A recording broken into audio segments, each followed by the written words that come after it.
Greetings from Castle Goring from Mickey, Aurora, and from me. I have to tell you, I was sent the most entertaining card. Look at it. Oh, I'll get Sean to post it afterwards. It says, "Dear Lady C, thought this might make you smile. Keep slaying those dragons. Very much enjoy your shows. From a viewer in Wiltshire." I loved it. Here I am, a dragon slayer. Well, I may be lively, but I'm not a member of that camp. Oh dear, oh dear. It certainly brought a smile to my face. And I'm going to ask Sean to post a photograph of it at the end. I couldn't decide, because it's my face, if it's AI generated or if it's a photograph that's been sort of, doctored, whatever, because it looks a tad younger than I do. It could, of course, have been taken years ago, but who knows? I thought it was very funny. And I do actually, having lived the life I've led, I do really rebel against injustice. The one lesson I've learned in life is goodness is its own reward, and we are souls on an eternal journey from birth through death to eternity. And it behooves us to be as life-enhancing as possible. I don't pretend I'm perfect, because I'm certainly not. However, putting that aside, I think I try my best. And now I will plunge in with what Julie Garrett says. "I feel desperately sorry for Archie and Lily. What Archie said on Meghan's Instagram when she asked if he wanted a go with the hose says it all. He said, 'Only if you want me to.' Tells you how he's treated by the deranged so-called mother." Julie Garrett, several other people picked this up, and I have to say, I picked it up as well. I was absolutely horrified, and it cast me back to, must have been January or February 1995, when I was with Professor Balthrop in the Kensington and Chelsea Hospital, and he was checking my children because somebody called Sonia Palmer, who had been a Lady Clerk of the Prince of Wales at the time, she was the first woman of colour to be employed by Buckingham Palace. She fell in love with my son Dima, and her childless sister Elaine fell in love with my son Misha, and she conceived with a woman by the name of Briggs, I was suing Nigel Dempster as a result of some lies she had told about me, and she was desperate to have the matter settled, and they concocted this huge scheme whereby and Sonia is the one who reported me to Westminster Social Services for being a negligent and cruel mother. And my children were being their normal selves. And Professor Balthrop could see how upset I was generally, and how concerned I was that they wouldn't really behave themselves. And he said to me, "Oh, I wouldn't worry if I were you, Lady Colin. Your children are so badly behaved, it's obvious that they've not been abused." or words to that effect. I think that wasn't quite exactly how he put it, but that was the meaning. I think he said because they were too active and that they wouldn't keep still when they were told to keep still. And when I saw that clip, I thought, my God, that child is exactly what Professor Balthrop was pointing out to me, the children who are over-controlled. And I mean, it signified to me, as it has to many other people, the absolute terror to displease the legal mother. Now, that is a sign, according to what Professor Balthrop told me, and I understood him to mean, of a child that is abused.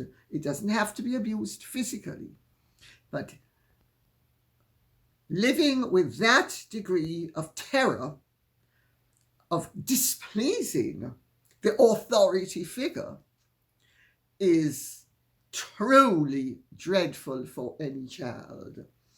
And several people have brought it up, and I have to say I thought it, and it made my blood run cold for that poor child. And what I thought was interesting as well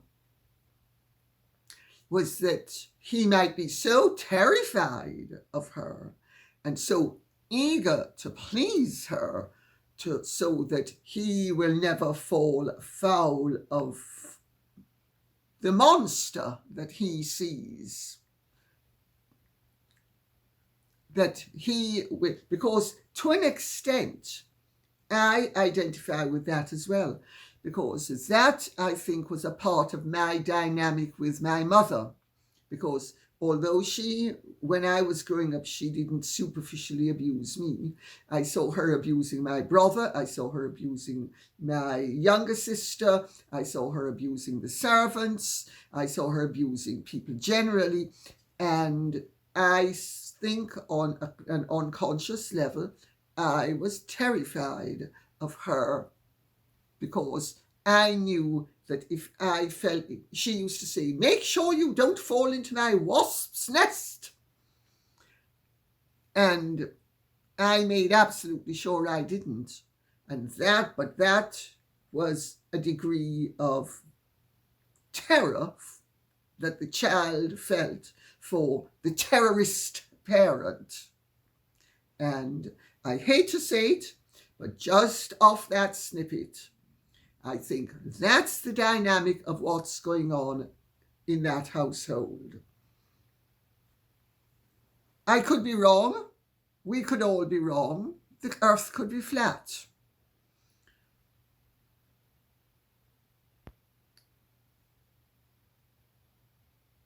Isivasa says, now that the Montecito kids are marching, it's time for King Charles III to take a page out of his cousin's book, that is, Queen Margrethe of Denmark, and remove the titles of the Sussex grandchildren and put Harry's titles in abeyance.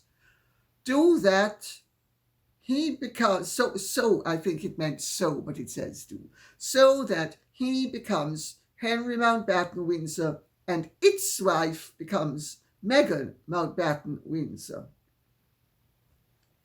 I've said this before, and I'm going to have to say it again. King George III of the United Kingdom is a constitutional monarch whose being embodies the laws of this nation. He cannot wave a magic wand and break the laws. He cannot just whip the titles away like that. I agree that something should be done. I agree that this situation has become untenable.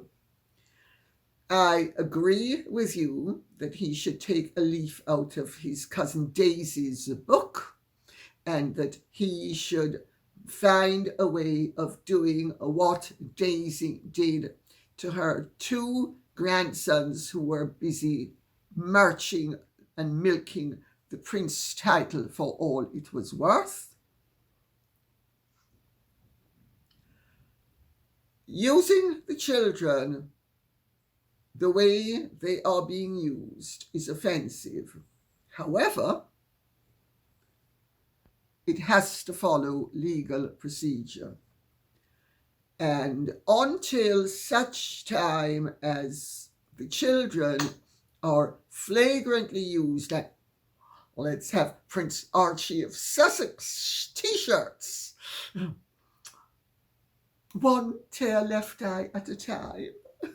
I cry over every shirt that I have to sell on behalf of my son, Prince Archie Bunker. Sorry, I nearly said Bunker. I meant of Sussex.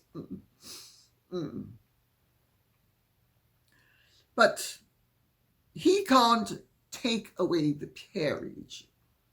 And because of the Statute of Westminster of 1931, unless certain laws are changed, it's not as easy for the king to do what King George V did in 1917.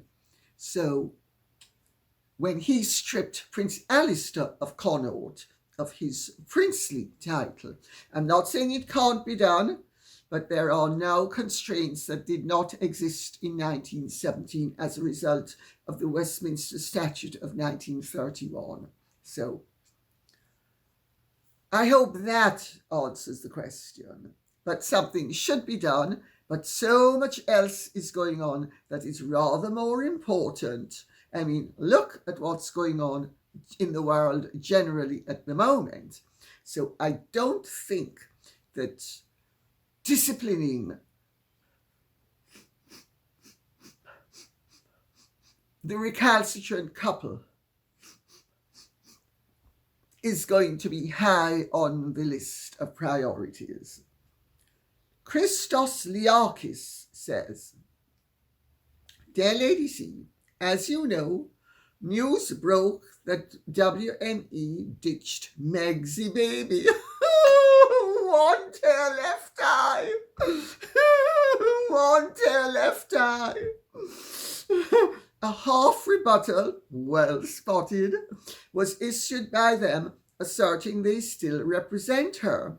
But there was no denial of Ari Emanuel allegedly washing his hands of her back in January 2024. There's one thing many of us would readily agree on: brand for Meg. A boardroom meltdown or two. What can you confirm or shoot down, if anything? Was she booted for good, or is she lingering on, tormenting those in the lower levels? Oh, Hades is a terrible thing when you're in the lower rungs. Sorry, but you're right. If I recall correctly, I made the point some time ago that I was being informed that Ari Emanuel had put distance between himself and Meghan, and that one of the ways that you could tell that he had done so was that he was allowing The Hollywood Reporter, Page 6, Vanity Fair, etc., all the publications and organs with which he has a leverage to run with Meghan being the monster that people have been acknowledging she is in the United States of America.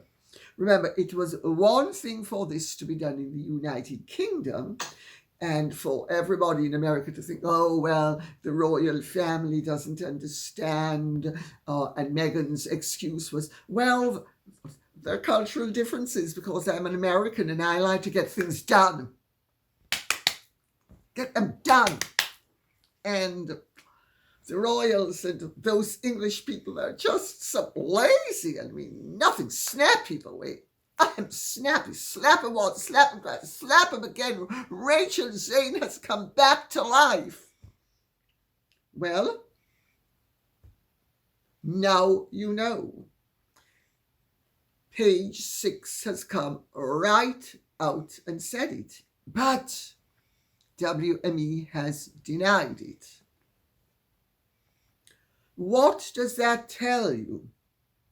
I know what it tells me, that what my information all along has been right, that Ari Emanuel has, shall we say, stepped aside.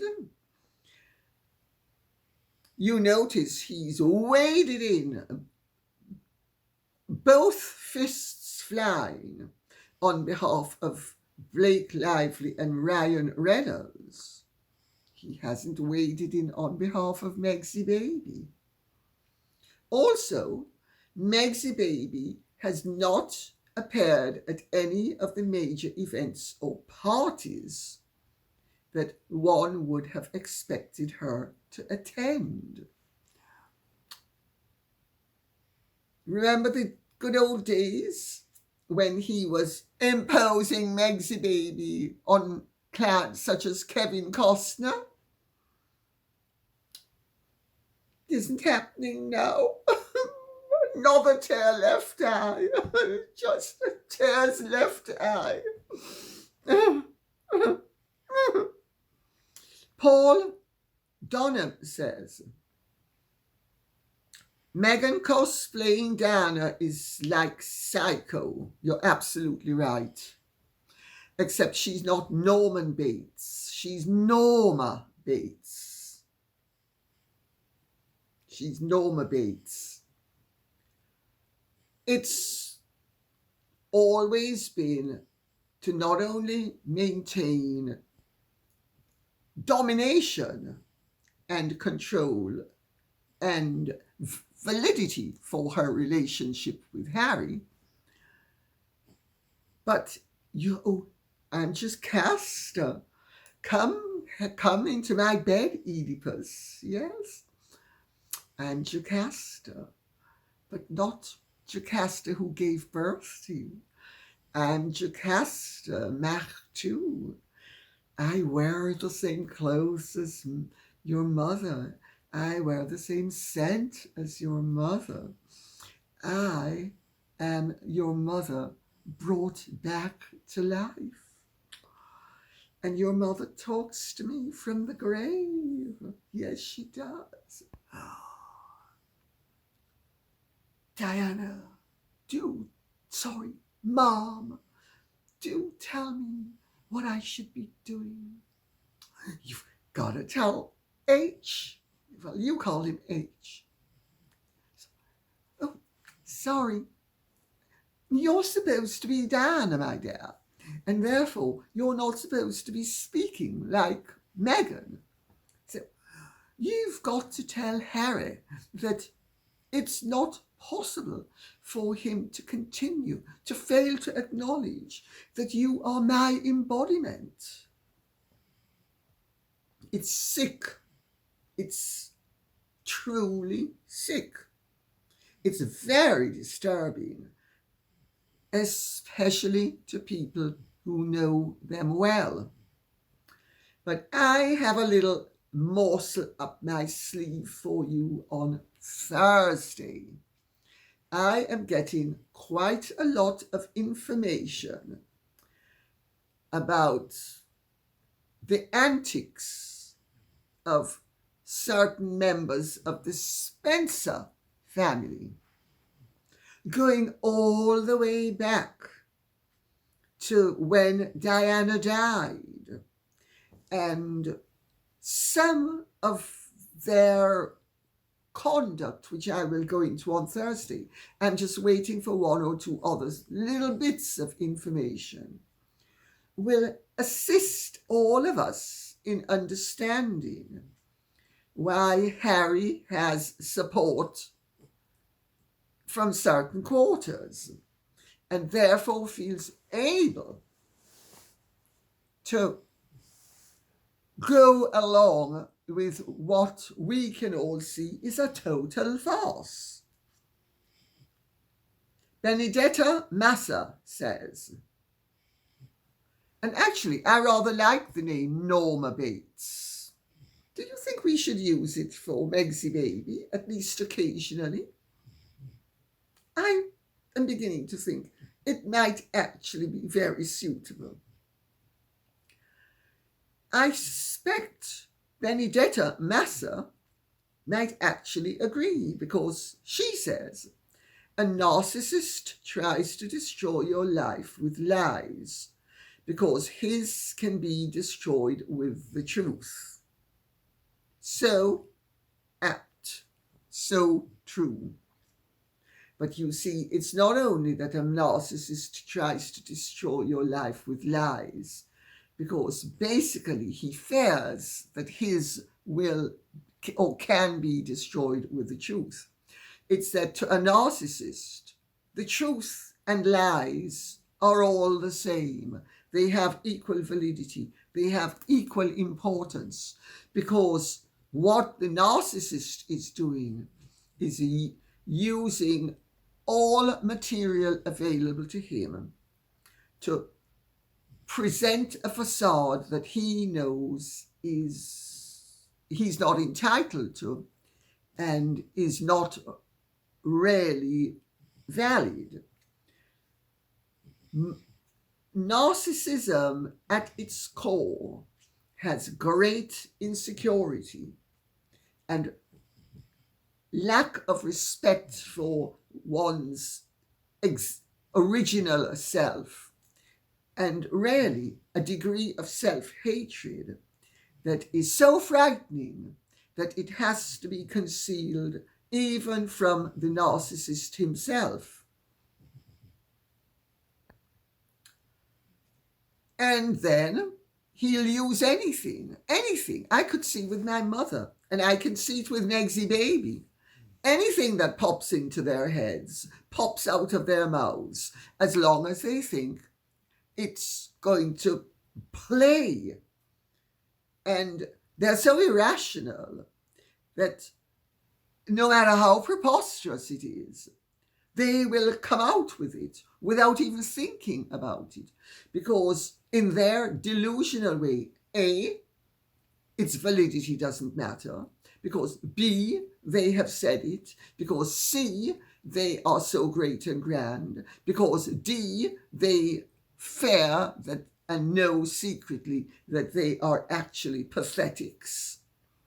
And they're running away from that fact, not only where you and I are concerned, but where they are concerned themselves. It's a very sick situation. And you can see from that Instagram snippet that Meghan posted with Archie, the terror that people like that instill in others. Mitzi says, I read where Meghan wanted to get closer to William and suddenly developed an interest in flying. She asked William to teach her to fly the helicopter, and he said that Harry can teach her, to which Meghan responded she wanted to surprise Harry. A predator knows all the answers. William never bothered with her, and that's why she's angry with him. Well, there are all sorts of stories circulating about what Meghan said and didn't say, and what she did and she didn't do. Not all of them can be or should be believed. Learning to fly isn't a bagatelle. And it's quite possible that that's the kite she would have flown. But would William have considered it seriously? No. What that story is representative of is the fact that Meghan did try to gain an ascendancy over William the way she has achieved with Harry and with Archie. Meghan terrorizes people who love her with the need to please her. William never had a need to please her. William never wanted to please her. William never wanted to have anything but a polite and as distant as possible a relationship with her as he could. On an atavistic level, he sensed immediately, because he's intelligent and he's sensible and he's solid and he knows his way around psychology. He sensed the way I sense very often with people. Keep them at a distance. They're not safe to have around. And if you're thrown into the mix with them, you make sure that you keep your guard up so that there's never any possibility of admixture, let's put it that way. So Meghan's angry with William because if you don't surrender your will to hers, if you don't show her that you are willing to submit to her domination, then she gets not only angry, but nasty. I have this from the highest authority of people who have known her all her life. She's always been like that. Always. She's angry with William and with Catherine because she was never able to grab them by the hair the way she's grabbed so many people, and the way she used to grab her father, and the way she used to grab her sister, where she would be perfectly okay, go and see her mother, come back and be off for a period, then she'd settle down.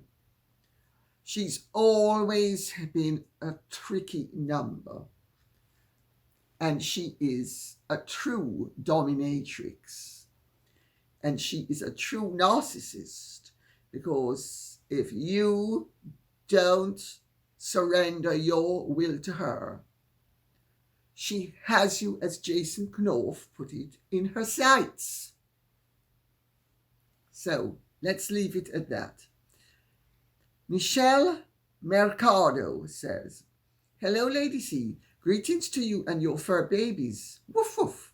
I, for one, like the heavy-duty reporting you give us on your channel. Many people said that. Thank you so much. I will intermingle as long as there is something worth saying. Please keep reporting on current events from around the globe. I come to this channel for true and accurate information. I trust what you say and know that if anything you report on is inaccurate, you will come back and make a correction. That is pure class and integrity. Thank you very much."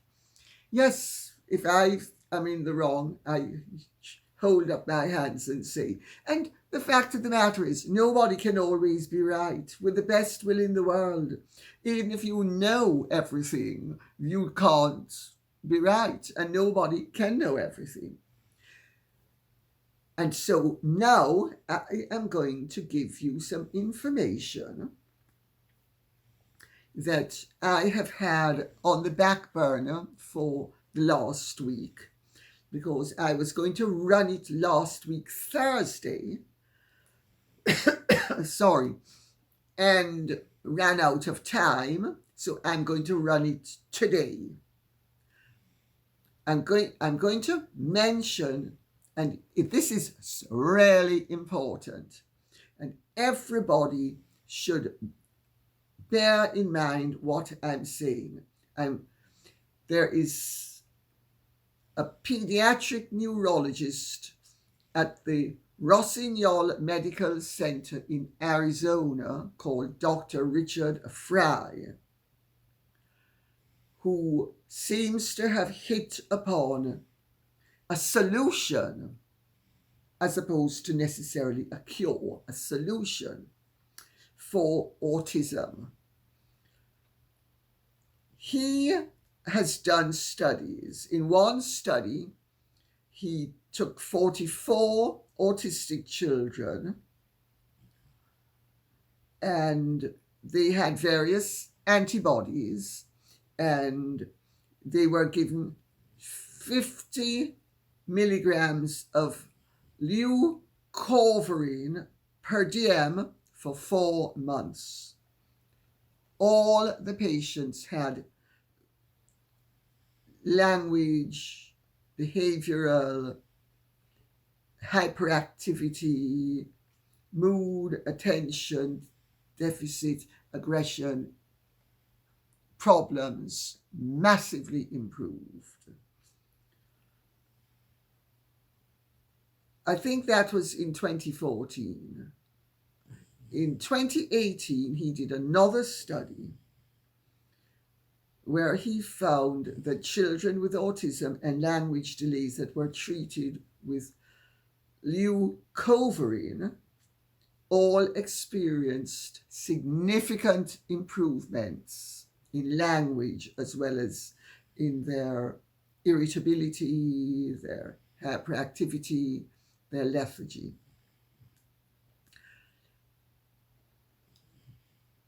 Leucovorin is a generic. It's not a genetic, it's a generic. Every now and then I trip over words. I don't know if you've noticed. It's a generic drug that's derived from folic acid. Folic acid is also vitamin B9. The tablets are, I think, $2.50. And one child, a 3-year-old, 3 days after starting on this drug, said his first word.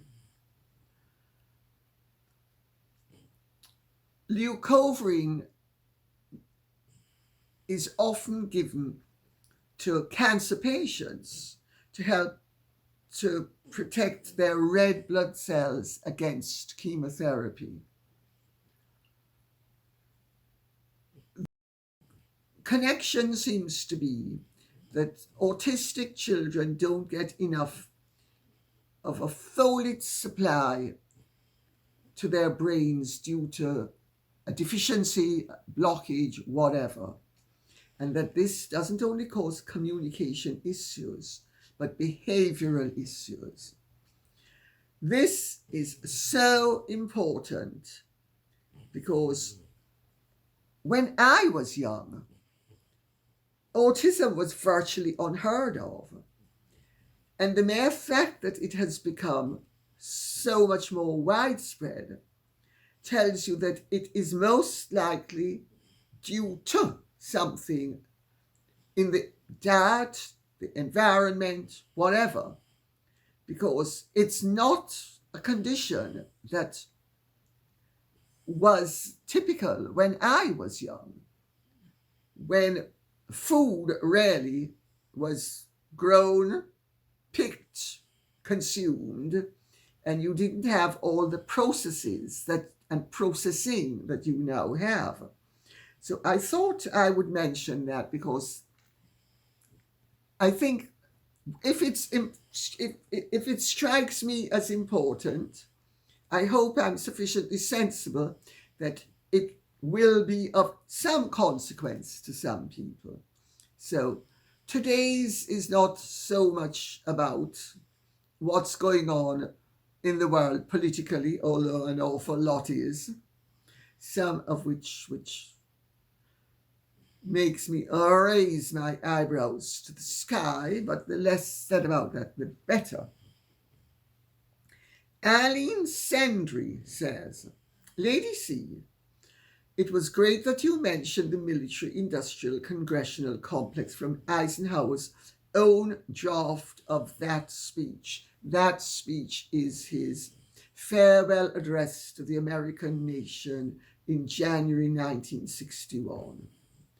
I've never heard someone mention that before. The original draft is in the Eisenhower Museum. I didn't know of it until one of our community mentioned it to me and pointed it out to me. Do you see how wonderful a community we have? That we are interested in what's good and what's right and in enhancing our knowledge to enhance our lives and our experiences.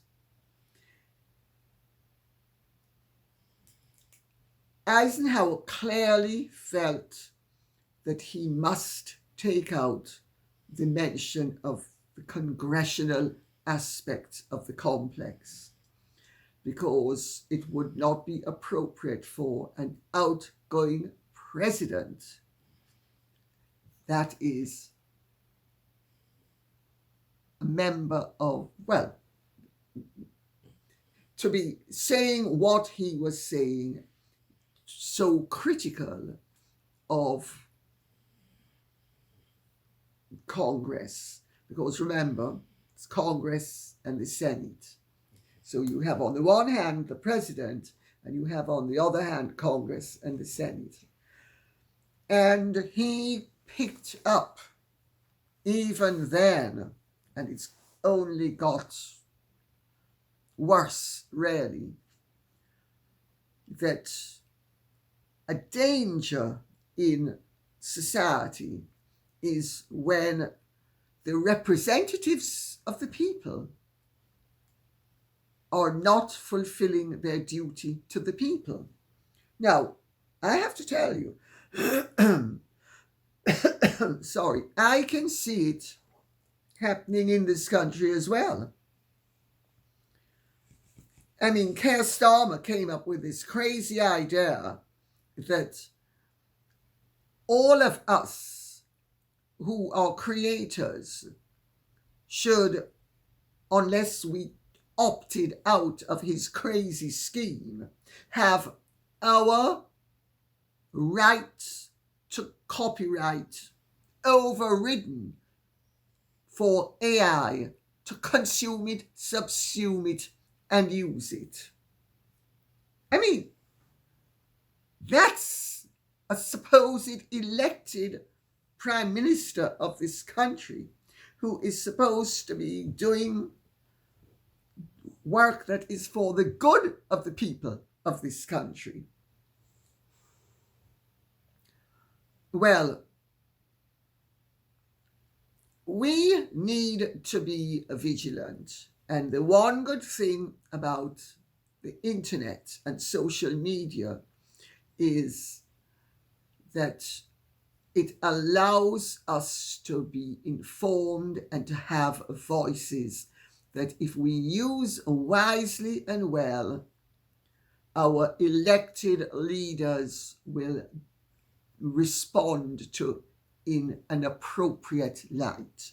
Because the latest reports, if you can trust what you're reading, is that Keir Starmer is going to be backing down on giving our copyright, suspending our right to copyright, our being the creators of whether it's films, books, whatever, suspending.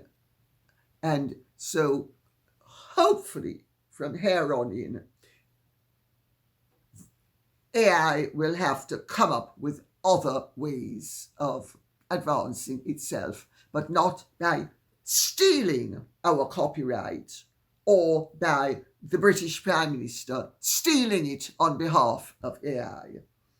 Talk about insanity.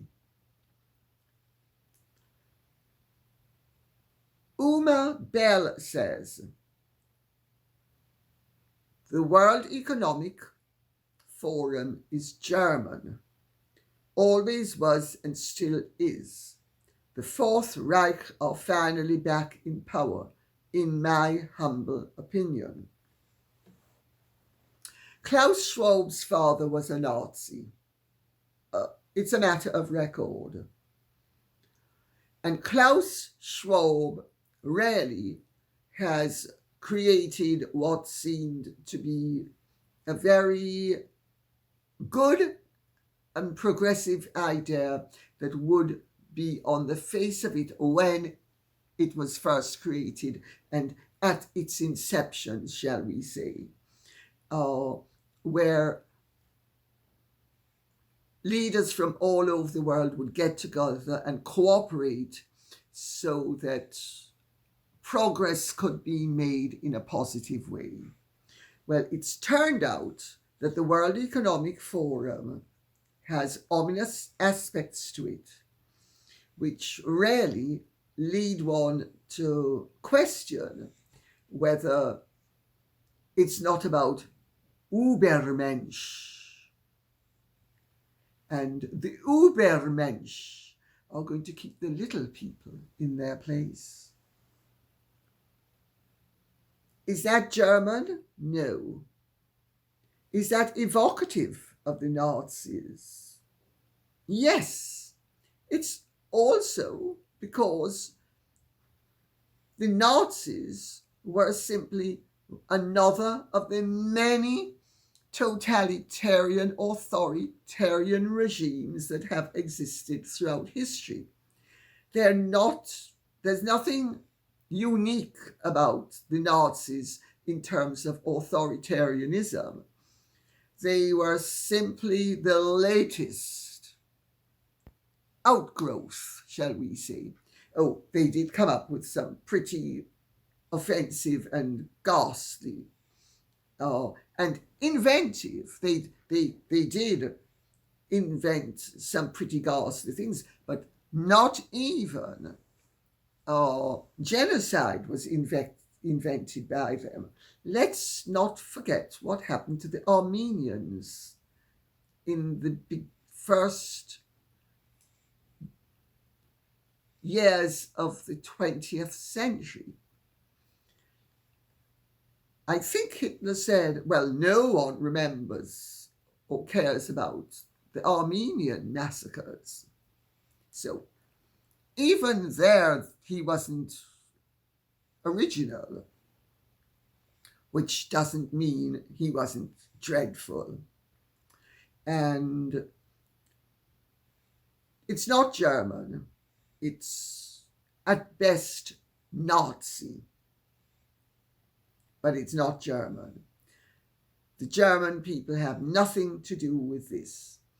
And Klaus Schwab seems to have imbibed rather more of his father's milk than he might have realized. Or maybe it was a good idea that has gone sour with the passage of time.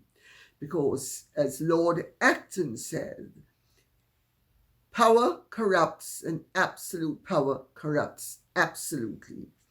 And Klaus Schwab started an organization that gained him an awful lot of kudos and an awful lot of recognition and an awful lot of hail fellow, well met, aren't we all wonderful? We're going to control the world.